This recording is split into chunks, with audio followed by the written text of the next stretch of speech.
And so right now what we're doing, we're on about a quarter. We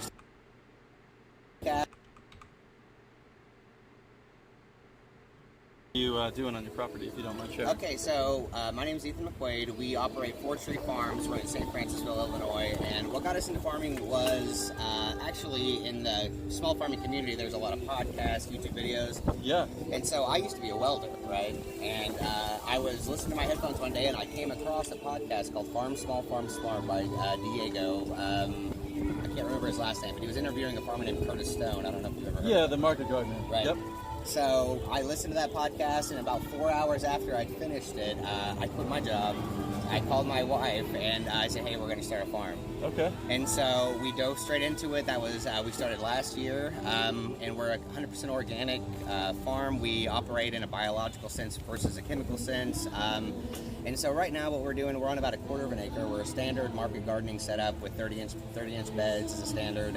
We grow primarily salad greens and anything that will go with the salad. So we've got tomatoes, cucumbers, squash, anything that people can eat raw or eat with a salad is basically what we like to grow. Okay, do you have, are you going to be doing like some YouTube videos and so forth on there also? Or? We've talked about it a lot, and I think right now we're looking at maybe just doing it for our group.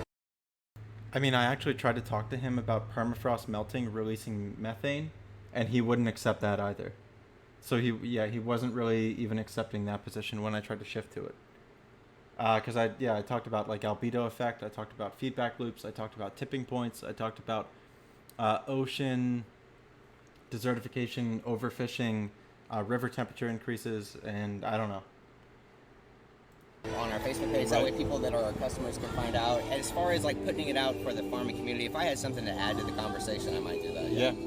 Yeah, for me, I'm kind of just trying to learn. So I've seen a lot of Curtis Stones. I've seen, do you know Josh Satt? I do, yeah. Okay, and then do you know Rough Draft Farmstead with Farmer Jesse? Jesse Frost, yes I do. I stopped by, I talked to him twice actually when I was in Kentucky. Awesome. Yeah, and was just talking to him about his, the living pathways that he's doing. Oh yeah, that's really interesting actually, the living pathways. Yeah, and he went to 48-inch beds though. Yep. And I looked at no.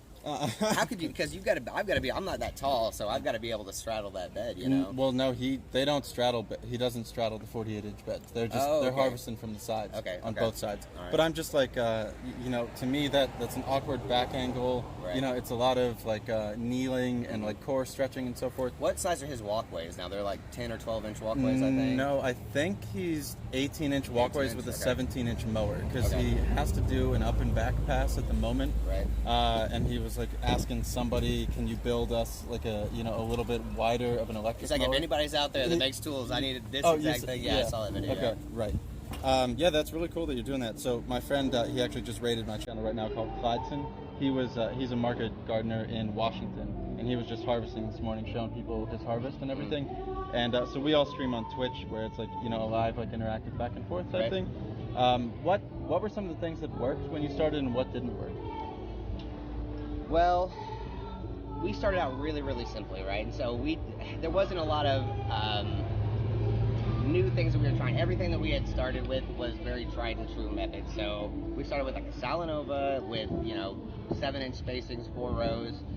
As far as challenges and things, working with low water pressure was something that we really had trouble with. Growing lettuce in the summertime, we were able to do it to a certain extent, but we had to work on getting better at planting. Like, okay, this is when we plant, this is when we harvest. That way we can get that one cut off the Salanova heads. That way we have fresh lettuce all week.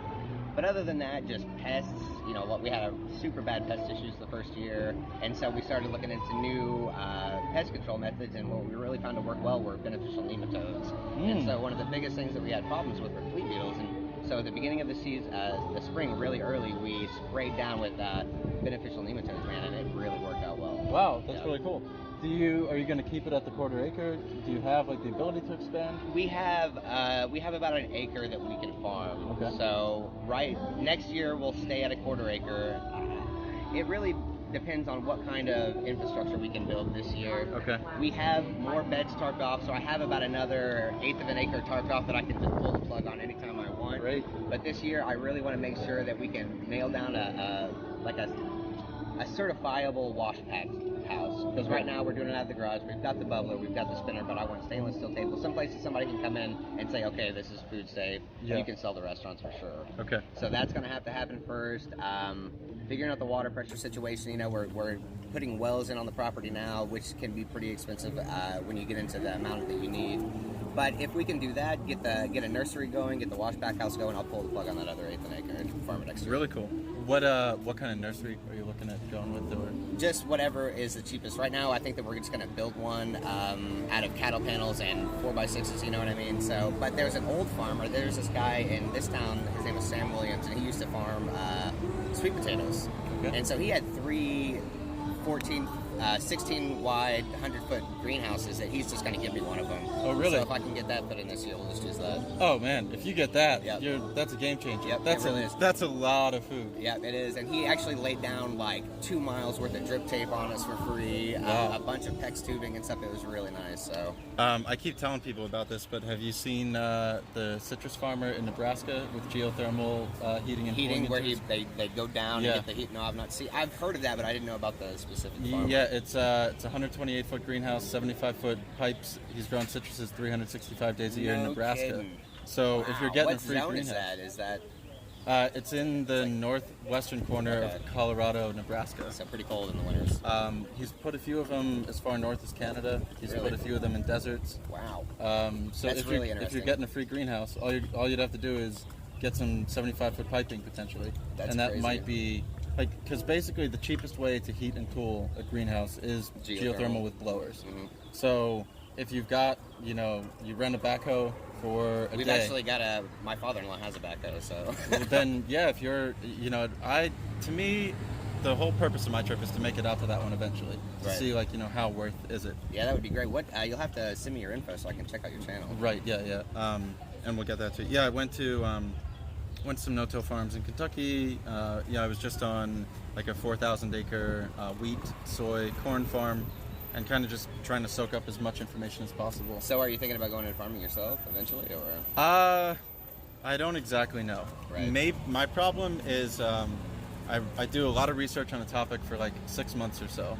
And then I kind of am like, okay, there's probably another topic that a lot of journalists aren't exactly covering all that much. Right. And then I kind of go to that one. Right. Well, that's okay. And I don't know, I've moved around my whole last 10 years. So I don't know how I'm going to do with the 7 days a week, very routine, very, it's... That's the thing about farming is like market, that's really the only time that I get away. So, I mean, yeah, there are automatic irrigation systems that you can have, but nothing is set it and forget it. You know what I mean? I have to be there 7 days a week to manage things. And through the summertime, that can be kind of taxing. Right. Yeah, it really can. And that's, you don't get a bad day. You don't get a day that you can just lay in bed. Right. You don't get, if it rains, you still got to do something. If it doesn't rain, you probably got to do more than something. Right. And what I keep running into from farmer to farmer, it's like 60-hour weeks are small weeks. Yeah, I mean, you get up in 80, 100-hour weeks most of the time. I mean, Right. Yeah, for sure. If not, you're behind, and that's even more hours later on. So. I've been asking a few people, how concerned are you that most people, in order to do this, have to be social media savvy? Like, it's before you could kind of just run an ad in a newspaper, get like, a little bit of local word of mouth. But now you're almost like, you need a Facebook presence, you need Instagram, so... It is an issue. We're younger, so we've kind of grown up with social media since it's been around. And as far as the Facebook thing goes, the ads are super easy to understand. It's super easy to identify your demographics and act on that in the Facebook ads. But honestly, one of the best things that we have is word of mouth. I mean, I can't tell you how many people have come to me today and said, hey, we heard about you guys, and this is the best lettuce I've ever had. I mean, it's a constant thing, one after another, and that goes back to quality. So, I mean, we never let anything off the farm that isn't absolutely the best thing that we can produce. Yeah, that's amazing. What else do you want to share or anything? Well, I mean, like I said, I got into this. I was in a dead-end job. I hated what I did. I stood at a welder for 12 hours every day. I'd go home, fall asleep, and repeat. This is a much harder thing that we're doing now, but man, I can tell you the amount of joy, satisfaction that I get out of it, that's what life is about. It's about meaning, and this is what I want to do for the rest of my life. And if anybody is out there thinking, hey, do I want to get into this? It's going to be hard, man, but it's worth it.